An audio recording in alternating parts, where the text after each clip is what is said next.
Hey y'all, Sydney Persing here. We are at Dickies Arena for iHeartRadio's annual Jingle Ball concert. A ton of big name artists came here to Fort Worth to perform. We're talking about Meghan Trainor, Shabuzi, Jason Derulo, Kane Brown, and so many more. And guess what? WFAA got to go backstage and one-on-one with all of them. We had a ton of fun. They had so much to say. So listen here. Welcome to Fort Worth, Texas. Very happy to talk to you. I've been doing a lot of research about you today. I've listened to your music for a long time, but I just learned that you have your son listen to all your songs before they come out. Is that right? Yes, he's 3, so it hasn't been that many years. But yes, I think he's an amazing A&R, and he's very truthful. So yeah, I have him listen to him first and see if he vibes with it. Then I'll play it for other people. Usually happens with the young kids. You have some new music out, and I know that part of the reason you put your new single out is you wanted some positive, happy vibes out in the world. Talk to me about that. Yeah, so my new song "Make Me Happy." I wanted to, it's a very tricky time, and I think we needed some sort of tonic, and I felt like there was a void, in the happy space. So I wanted to make a song that had those kind of vibes. So "Make Me Happy" is that. And also have a brand new song that's coming out December 6th with Sia, which I'm really excited about because I've always wanted to work with Sia. And DJ Lucas, who is an incredible DJ from Brazil. So it's an amazing clash of worlds. So really exciting time. What has it meant for you, particularly for your new song, to see? I've seen so many videos on TikTok, people making their dances, doing your dance to it. What has that meant to you to see? Oh, it's fire. To me, it never gets old. It's my favorite thing to do, to make music. So, all of these songs have these humble beginnings, right? And I think the way the world has changed, like we can literally see millions of people interacting with songs now. Back in the day, it wasn't so clear that, it's like, oh, I love your music, but like, that's kind of as far as it went. Like now you get to see people like really interact with your songs, which I think is really cool. Okay, last question for you, and they've all been making fun of me because I've been ready to ask this. You have so many epic songs that have been in such pivotal moments in TV shows and in movies over the years. Are you aware of the cultural significance of What You Say in the Gossip Girl Thanksgiving scene from 15 years ago? Have people communicated to you what an iconic moment that was?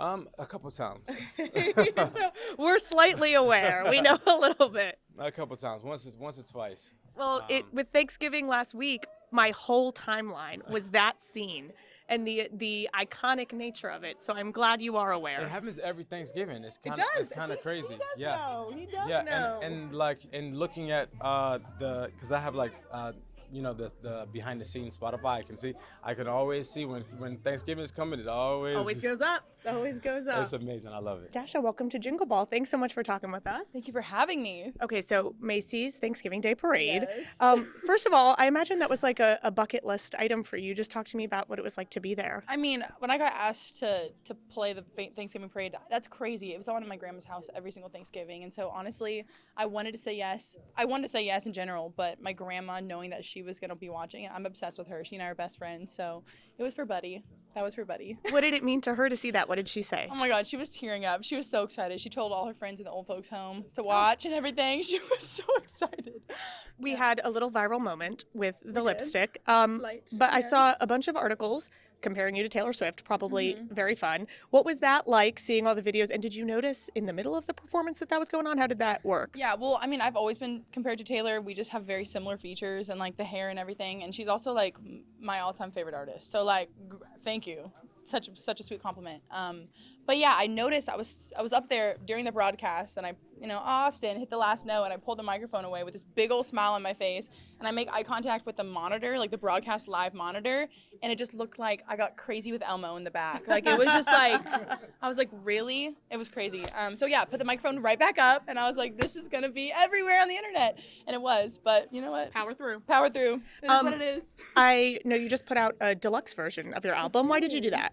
I feel like I had more to say about the story, honestly. I'm such a storyteller in my songs, and my songs are all about like my life, and they're like real stories, and the plot had thickened, if I'm being honest. And I'm like, this story is not over. I need to keep going. And so it was perfect timing for the deluxe. Austin was ramping up, and I was like, perfect. Let's give the fans more music. Okay, so speaking of the plot and the storyline in your life, Austin, Yes. you've had such a big rise with that song. We are not in Austin, but we are in Texas. Is Austin a metaphor? Was there really a man in Austin? Like, where did Austin come from? Well, if I'm being honest, the song is about this guy in Nashville. The story is very true. It just happened in Nashville, but there's no good rhymes with Nashville. We'll take Austin. And I've always loved Austin, and it just kind of fit the vibe a little bit. We love And it. Yeah, it just like randomly kind of worked out. I know you're a big Christmas girl. You love Christmas. You just dropped some new music. Tell me about why that was important for you to do. Well, I'm an icy girl, so I feel like it was overdue for me to feed the children. So hopefully they like it. I love it, and I'm performing Big Santa tonight, so I can't wait for Fort Worth to see it. Very exciting. So I just learned about the origin of your name and your grandmother, and I thought that was the sweetest story. For folks who don't know that, can you tell me a little bit about how Saweetie came to be? Well, actually, it's a two-part story. So my nickname to my grandmother is Sweetie. And then, girl, I was sneaking onto MySpace. I knew it was the MySpace. And I needed a username. So I didn't want to be a basic girl, So I put the A between the S and the W, and that's how Saweetie started it, My MySpace was popping. So, people started calling me Saweetie. And it stuck. Yeah. I believe you've been teasing a new album. When can fans expect that, and what can they expect from that? Next year. Next year. Got to get through Christmas first. Have you been enjoying any Texas foods in your time here? Actually, you know what? I'm not even biased, but I've never had a bad food experience in Texas. Oh. Y'all know how to cook. Kendall, Yes. nice to meet you. Nice Welcome to to meet you. Jingle Ball. Let's go. I watched your season of Love Island, very popular. I wonder what it was like for you going from Dallas to Fiji to then come back to Dallas at your day job. What has that been like? Insane. I mean, I don't think anyone, especially us on the show, knew how big it was going to blow up. So coming back to reality was kind of a shock. And everyone was just like, oh my gosh, Love Island. And coming on the show, I thought no one really watched it. So it was kind of a big adjustment to go back to just like normal life. It really hasn't been normal since. But You're like back to your job and all that? Yeah, back to my job. It's been a whirlwind. But to be honest, I'm probably going to resign in the next week or so. Really? Yeah. My boss is like, Surprise. "Dad, what's going on?" Breaking news here at Jingle Ball. Is that just because of all the opportunities that have come with the show? What do you want to do next? So I have a lot in store for next year.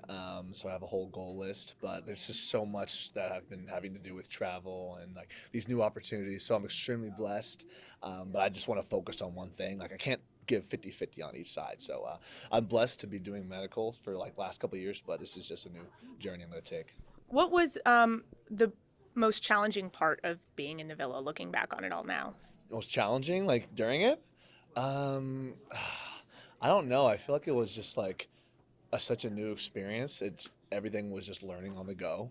So like each day it would be something different, and you would really have to adjust your expectations and go into everything blindly.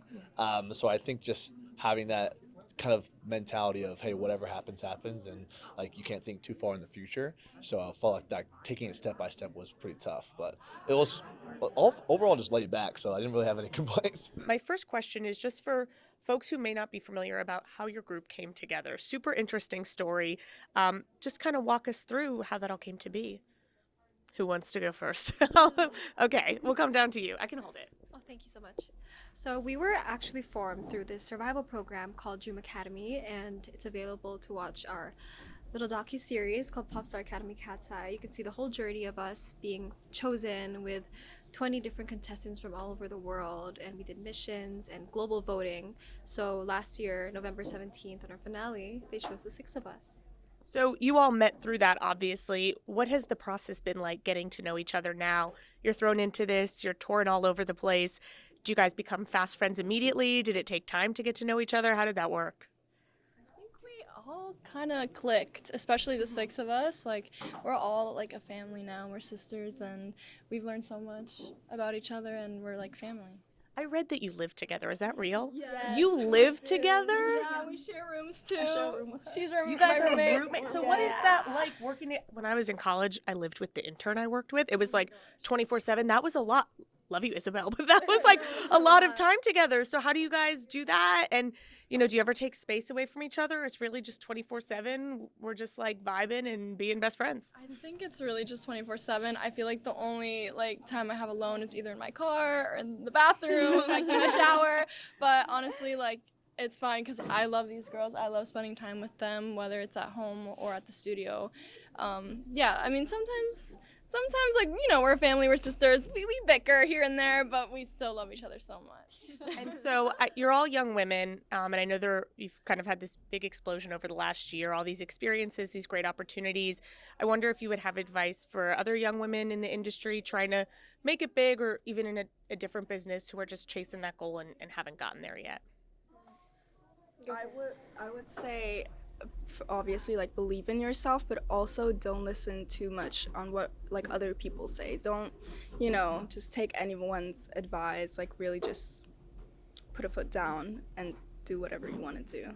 You were going to say something too. I would just say like be as authentically yourself as you can possibly be. Like the little things that make you you are what make you stand out, and that's what makes you a star. That's what makes you successful. So like if anyone tries to take that away from you, don't let them. Very good advice. What is the best Christmas present you have ever received?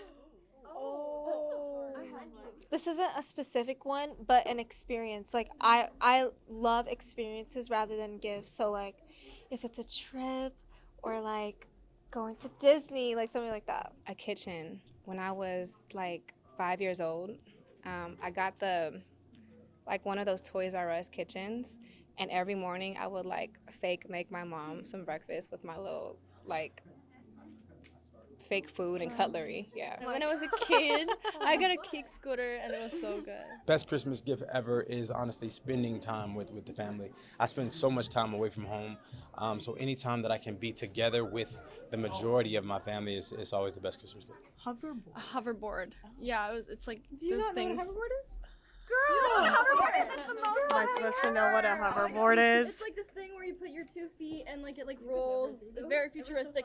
Like people go on those in the mall. Is that what that is? Someone get me a hoverboard. Where's my hoverboard? My dad got me a hot air balloon ride when I was a little kid. That was the coolest thing ever. I love adventures like that, so that was super fun. My mom got me Logic to make music because I was using GarageBand to make music. That's a really good gift. And so I was like begging her. I was like, please get me Logic. So I got that. Well, look, it's paid off. And it's paid off. I'm here. I got an electric scooter when I was 7 years old. Yeah, I know what an electric scooter is. I would like ride it down my neighborhood, like up and down my street with my neighbors, and that's a core memory. I think it was when I was like 14 and I got Rock Band. Yeah. So that was like after Guitar Hero, it was like the whole setup, and I had a whole friend group who wanted to do a band thing. So I think that was like a huge step for us. My grandpa surprised it for us, and we were playing it for like 20 hours straight. So I think that was my favorite. That's a good one. That's a good one. It was his Hannah Montana dance floor, and it's like a mat, and it has this thing in the top. Yeah, I had a High School Musical one, and I had a Hannah Montana one, and you put it down on the floor, and it has like her photos, and then you can go, "This is life, hold on tight." It was like, and I had my cardio every day. You just brought back a lot of good memories. I for literally people with that slept rendition. next to it.